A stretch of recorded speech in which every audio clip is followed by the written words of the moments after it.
வணக்கம். இது தமிழ் குரலின் சிறப்பு நேர்காணலில் இன்றைக்கு நம்மோடு இணைந்திருக்கிறார் மரியாதைக்குரிய மூத்த பத்திரிகையாளர் மற்றும் அரசியல் திறனாய்வாளர் முனைவர் தராசு ஷியாம் அவர்கள். சார் வணக்கம். சார் வணக்கம். வணக்கம் சார். அதிமுக இப்போது ஒரு டிஃபென்ஸ் மோடுக்கு வந்திருக்கிறதோ? ஏன்னா அவங்க போன அந்த மாநாடு, இந்த முருகர் மாநாடு, இப்ப பிஜேபியை தாண்டி இவங்க லைம்லைட்டுக்கு வந்தாலும் தவறான காரியத்திற்காக வந்திருக்கிறார்களோ? நீங்க அமித்ஷா திமுக பேரை மாத்திக்கோங்கிற விமர்சனங்கள், கட்சி கொடியில இருந்து அண்ணா பேர் எடுத்துட்டு அமித்ஷாவினுடைய புகைப்படத்தை வச்சுக்கோங்க மாதிரி காட்டமான விமர்சனங்கள் வந்தாலும் கூட ஒரு டிஃபென்ஸ் மோட்லயே இருக்காங்க. எங்களுக்கு அது கண்டிக்கணுங்கிற இடத்துக்கே போகாம நாங்க அதை வருத்துறோங்கிற இடத்துலயே போறாங்க. முன்னாள் அமைச்சர்கள் பிரஸ் மீட்ல நழுவுறது எப்படி பாக்குறீங்க சார்? ஓபிஎஸ் கண்டனம் தெரிவித்த அளவுக்கு கூட அதிமுக கண்டனம் தெரிவிக்கல. அதான் உண்மை. இன்றைக்கு ஒரு முக்கியமான நாள். எமர்ஜென்சியோட 50வது ஆண்டு, விபி சிங்கோட பிறந்த நாள். ரெண்டும் ரொம்ப முக்கியம். அதாவது திராவிட இயக்க கோட்பாடுகளுக்குமே ரெண்டுமே முக்கியம். ஏன்னா எமர்ஜென்சிக்கு பின்னாடி வந்த பல்வேறு அடக்குமுறைகள், அதற்கு பிறகு எமர்ஜென்சி காலகட்டத்தில் வட இந்திய தலைவர்களுக்கு தமிழ்நாடு அடைக்கலமாக இருந்தது. இதெல்லாம் எங்களுக்கு நான் அக்ரிகல்ச்சர் ஆஃபீஸர், அப்புறம் விவசாய நிபுணர் பஞ்சாப் மாநிலத்தில் பணியாற்றிட்டு இங்கே தமிழ்நாடு திரும்புகிற அதே காலகட்ட நிகழ்ச்சிகள் தான் இது எல்லாமே. கலைஞர் ஆட்சி டிஸ்மிஸ் 1976. அதுக்கு பிறகு அன்றைக்கு மறுநாள் அது மதுராந்தகம் போயிருந்தார் முதலமைச்சர் மு க ஸ்டாலின், இன்றைய முதலமைச்சர். அன்றைக்கு 23 வயசோ என்னமோ தாங்க, 23 24 வயசோ தான், இளைஞர்.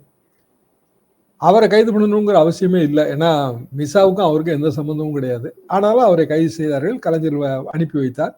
அதுக்கு பிறகு பல நிகழ்ச்சிகள், சிட்டி பாபு மரணம், ஒரு 77 தேர்தல், இப்படி எமர்ஜென்சி காலகட்டமும் தமிழ்நாடு அரசியலில் ரொம்ப முக்கியமானது. விபி சிங் பிறந்தநாளும் ரொம்ப முக்கியமானது. ஏன்னா நம்ம சமூக நீதி காவலர்னு அவரை போட்டுறோம். இப்படியான ஒரு நாளில் துரதிருஷ்டவசமாக திராவிடம், போலி திராவிடம், திராவிட ஒழிப்பு, அதிமுகவோட நிலைப்பாடு என்ன, இதை பற்றிய ஒரு சர்ச்சையான ஒரு விவாதத்தில் நம்ம இருக்க வேண்டிய ரொம்ப துர்பாகியமான நிலைன்னு தான் நான் நினைக்கிறேன். இன்றைய கூட முரசொலியில் அவங்க திராவிடத்தால் வீழ்ந்தோங்கிறதுக்கு மாற்றா ஒரு 3 இல்லை 4 கார்ட்டூன் படத்தை வச்சு தொடர் மாதிரி போடுவாங்க, திராவிடத்தால் வாழ்ந்தோம்னு. அதில் 77 எம்ஜிஆர் ஆட்சியை ரிமெம்பர் பண்ணியிருக்காங்க.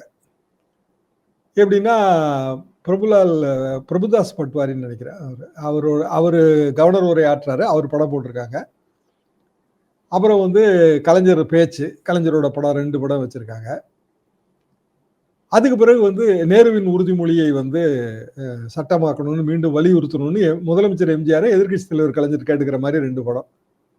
கடைசி படம் எம்ஜிஆர் படம் வச்சிருக்காங்க. எம்ஜிஆர் படத்தை வைத்து மொழிக் கொள்கையில் திமுகவும் அதிமுகவும் இரட்டை குழல் துப்பாக்கிகளால் செயல்படும், அது சட்டமன்றத்தில் அவர் பேசினது, அதை ரிமெம்பர் பண்ணியிருக்காங்க. அப்போ எவ்வளவு போலரைசேஷனை நோக்கி நம்ம ஓட் பேங்க் போகுதுன்னு பாருங்க. அப்போ திமுகவுக்கான அட்வான்டேஜ் என்ன? அதிமுக படுகொலியில் விழுது. பெரியார் அண்ணாவை கிரிட்டிசைஸ் பண்ணிட்டு அதிமுக இருப்பதற்கு வழி இல்லை. அதிமுக உண்மையிலேயே அண்ணா படத்தை தூக்கிட்டு அமித்ஷா படத்தை தான் வைக்கணுங்கிற நிலைமைக்கு போயிடுவாங்க. அதற்கு எதிர்ப்பு குரல் கூட அரசியல் ரீதியாக அவங்களால கொடுக்க முடியல. திமுக கூட்டணியிலிருந்து பல கட்சிகள் பிரிந்து வரும் அப்படின்னாலும் அதுக்கும் வழி இல்லாமல் போயிருது. இப்போ மதிமுக பற்றி பல தரப்பட்ட கருத்து வேறுபாடுகள் இருக்குங்க. மதிமுகவை சேர்ந்தவரை கூட்டணி கட்சியிலிருந்து வர்றவங்கள பொதுவாக திமுக அட்மிட் பண்ணிக்காது. இன்றைய தேதிக்கு முன்னாள் எம்எல்ஏ வேட்பாளர் அவர் அட்மிட் பண்ணியிருக்காங்க. மதிமுக பொதுக்குழு 12 சீட்டு வேணும்னு கேட்டு தீர்மானம் போடுது. அதுக்கு பிறகு முருக பக்தர்கள் மாநாடு நடக்குது. பெரியார் அண்ணா கிரிட்டிசிசம் வந்துருது. மதிமுக எங்க போகும்? திமுக கூட்டணியிலிருந்து ஒரு கட்சி பிரிஞ்சு வரப்போகுதுன்னு தொடர்ந்து சொல்லிட்டே வந்தாங்க. அது மதிமுக தான் பொது வெளியில பரவலான விமர்சனம் இருந்தது. வைகோவோட பையன் எம்ஓஎஸ் பதவி கேட்டாரு, பிஜேபி கூட்டணி போறாருன்னு வந்துச்சு. அவர் அதை மறுத்தார். அதாவது பொது வெளிக்கு வந்த பிறகுதான் அவர் மறுத்தார். இப்போ அப்படியான ஒரு நிலை ஏற்பட்டாலும் பெரியாவையும் அண்ணாவையும் கடுமையான விமர்சனம் பண்ண பிறகு எப்படி பாரதிய ஜனதா கூட்டணிக்கு திமுக கூட்டணியிலிருந்து கட்சிகள் போக முடியும்? திமுக கூட்டணி வலுப்படுது. அது போக சீட் நெகோசியேஷனும் அவங்களுக்கு பின்னடைவு ஏற்படுது. திமுக பொறுத்தவரையில் 170 சீட்ல நிக்கணுங்க. போன தடவை 173 என்னமோ இருந்தாங்க. காங்கிரஸ்க்கு மட்டும் அதிக இடங்கள், மற்ற பெரிய கட்சிகள் எல்லாத்துக்குமே 6 சீட்டுன்னு நினைக்கிறேன். சிறிய கட்சிகளுக்கெல்லாம் 2 சீட்டு, கடைசியில் 1 சீட்டு, இப்படிதான் பகிர்வு. கிட்டத்தட்ட அதே பகிர்வு தான் இப்போதும் நடக்கும்னு நான் நினைக்கிறேன். 170 இடத்துல நிற்பாங்க. ஏன்னா பேர வலிமையே திமுகவின் கூட்டணி கட்சிகள் முருகன் மாநாடால இழக்கிறாங்க, முருக பக்தர்கள் மாநாடால இழக்கிறாங்க. ஒரு விசித்திரமான நிலைமை தான். ஏன்னா அதிமுக கூட்டணிக்கு எப்படி போறது? அப்போ அதிமுக பலவீனப்படுகிற அதே நேரத்துல திமுக பலம் பெறுது. அதுதான் முருக பக்தர்கள் மாநாட்டோட நேரடி விளைவுங்கிறது தான் என்னோட பார்வை. இல்ல இப்ப அமித்ஷா அவர்கள் அல்லது பாஜகவினுடைய ஸ்டேட்மெண்ட மாநாட்டை அதிமுக டிஃபெண்ட் பண்ணதுன்னா யாருக்கு யார் அங்க சபார்டினேட்டா இருக்காங்கங்கிற ஒரு கேள்வி அதிமுக தொண்டர்கள்ட்ட எழாதான ஒரு பாயிண்ட் வருது இல்ல. எடப்பாடி அவர்கள் நம்ம அதிகாரப்பூர்வமா கருத்து தெரிவிக்கலங்கிறதும் அது ஒரு பின்னடைவை பார்க்க வேண்டியிருக்கா சார்? பின்னடைவு தாங்க. அதிமுக பிஜேபி கூட்டணிக்கு சபார்டினேட்டுங்கிற தொனியில தான் தொடர்ந்து அண்ணாமலை பேசுறாரு. கோட்டையில் காவி கொடி பறக்கும் அப்படின்னா என்ன அர்த்தம்? அப்புறம் வந்து பாஜக ஆட்சி தான், அதிமுக அதுல கோ பார்ட்டிசிபேட்ங்கிற மாதிரி தான் அவர் பேசுறாரு. கூட்டணி ஆட்சிங்கிறத தொடர்ந்து அமித்ஷா லெவல்ல சொல்லிட்டே வராங்க. அதுவே வந்து பெரிய அளவுக்கான சர்ச்சையை கிளப்பி இருக்கிற நேரத்துல பெரியார் அண்ணா மீதான விமர்சனம் உங்களுக்கு ஞாபகம் நினைக்கிறேன். ஓபிஎஸ் வந்து முதலமைச்சராக துணை முதலமைச்சராக இருக்கும்போது சபரிமலையிலேருந்து இறங்கி வராரு. பெரியார் சிலைக்கு காவி சாயமும் காவி துண்டோ போர்த்தின சர்ச்சை. அவர் அப்படியே அந்த சபரிமலை அந்த தோற்றத்தோடையே பெரிய அளவுக்கு அதை கண்டனம் தெரிவித்தார். தமிழ்நாடு ஒருபோது அனுமதிக்காதுன்னு. அவர் துணை முதலமைச்சராக இருந்தார். பிஜேபியோட நெருக்கம் அவர். என்ன ரீசன்னா இது வந்து தமிழ்நாட்டில் கொந்தளிப்பை ஏற்படுத்தும், தமிழ்நாட்டில் வந்து ஓட்டு வங்கியை பாதிக்குங்கிற உணர்வு திராவிட கட்சிகளுக்கு உண்டு. ஒரு போலி திராவிடங்கிற வார்த்தையே முட்டாள்தனமான வார்த்தை. என்ன காரணம்னா அவனா உண்மையான திராவிடம் எது? அப்ப திராவிடம் இருக்குன்னு ஒத்துக்கிறீங்கன்னு தானே அர்த்தம்.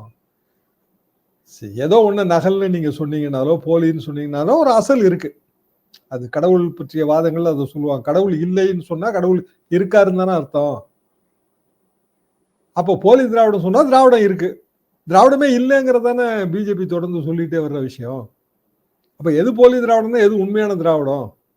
உண்மையான திராவிடம் பெரியார் கொள்கைகள்னு எடுத்துக்கிட்டீங்கன்னா திருப்பி எல்லாமே வந்து பிஜேபி சொல்லிட்டு வர்ற அல்லது வலசாரி இயக்கங்கள் சொல்லிட்டு வர்ற அடிப்படை சித்தாந்தங்களுக்கெல்லாம் நேர் எதிரான சித்தாந்தம்.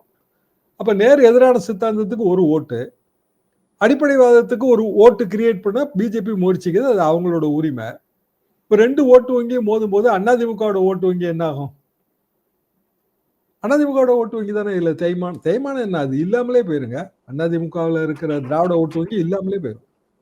அதாவது இப்ப 2026 தேர்தல் என்பது திமுக விசஸ் அதிமுக இல்ல, திமுக விசஸ் பாஜகவோடு துணையாக வரும் அதிமுகங்கிற இடத்துக்கு நரேட்டிவ் செட் பண்றது டிஎம்கேக்கு லாபமா இருந்தா பிஜேபி ஏன் சார் அதை செய்யுதுன்னு ஒரு கொஸ்டின் வரும்ல சார்? பிஜேபி அப்படிதாங்க செய்யும். நீங்க பிற மாநில தேர்தல்களையும் எடுத்து பாருங்க.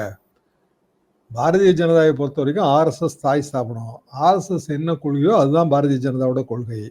இந்து முன்னணியும் பாரதிய ஜனதாவும் ஆர்எஸ்எஸ்க்கு கீழே. இன்னும் சொல்லப்போனா இந்து முன்னணி பிஜேபியை விட வந்து இங்க சீனியர். எந்த காலகட்டத்திலயும் இந்து முன்னணி வந்து குமரி மாவட்டத்துல வலிமையா இருந்துச்சு. கிட்டத்தட்ட ஒரு எந்த கூட்டணியும் இல்லாம ஒரு எம்எல்ஏ வேலாயுதம் ஜெயிச்சாரு. ஆக இந்து முன்னணி என்பது இன்றைய தமிழ்நாடு பிஜேபிக்கு ரொம்ப சீனியர் அரசியலை பொறுத்த வரைக்கும். அவங்க அப்படித்தான் சொல்லுவாங்க. ஏன்னா அவங்க அவங்களோட கொள்கையில சமரசம் செய்யறது இல்லை. இப்ப ஹார்டு கோர் திராவிட கழகம் கொள்கையில சமரசம் செய்தா? இப்ப கடவுள் மறுப்பு, பெரியாரோட கடவுள் மறுப்பு திமுக சமரசம் செஞ்சுதான் செய்யலையா? செஞ்சது இல்ல. அண்ணாவே தான் ஒன்றே குலம் ஒருவனே தேவன் சொல்லிட்டாரு. சமரசம் ஆயிடுச்சு. பெரியாரோட வாதத்தை அல்லது அவரோட கொள்கைகளை அப்படியே கடைபிடிப்பது என்பது வாக்கரசியலுக்கு உதவாது. என்னன்னா கட்டுடைப்பு வாதம். கடவுள் இல்லை, கடவுளை நம்புகிறவன் காட்டு முன்னாடி, கடவுளை நம்புகிறவன் முட்டாள், தாலியை அணிந்து கொள்வது வந்து பெண்ணடிமைத்தனம். ரொம்ப வந்து அவர் தீவிரமான அவர் வந்து வாக்கு உங்கள்கிட்ட ஓட்டே கேட்கலையே. அதனால அவர் என்ன நினைச்சாரோ அது சொல்லுவார், அவ்வளவுதான்.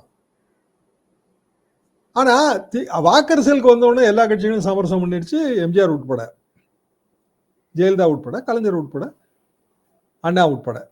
ஆனா பெரியார் ஐகான். பெரியாரை நீங்க இழிச்சோ பிடிச்சோ பேச முடியாது.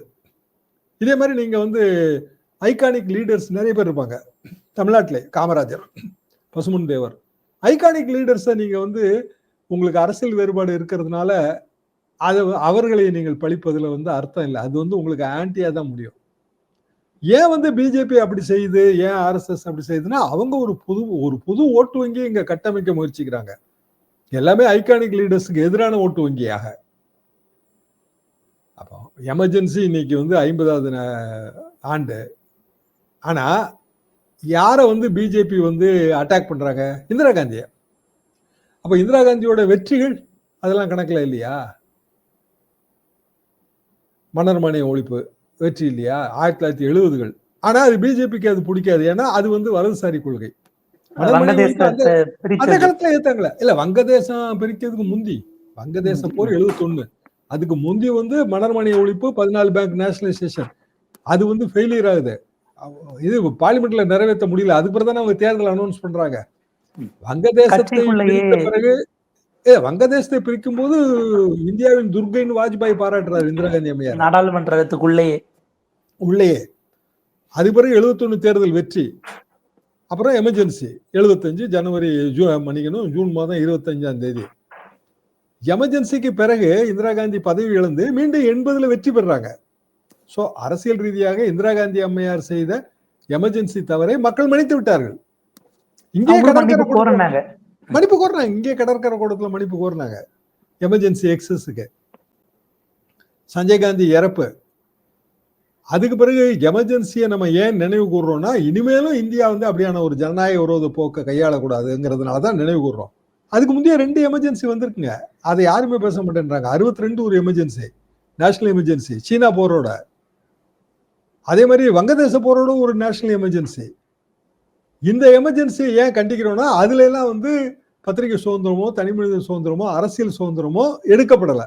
நேஷனல் எமர்ஜென்சி ஏன்னா செக்யூரிட்டி ஆஃப் த கண்ட்ரிக்கு வந்து ப்ராப்ளம், நாட்டின் பாதுகாப்புக்கு ப்ராப்ளம்ங்கிறதுனால 62 எமர்ஜென்சியும் 72 எமர்ஜென்சியும் கருப்பு நாளாக சரித்திரத்துல பதிவு பெறல.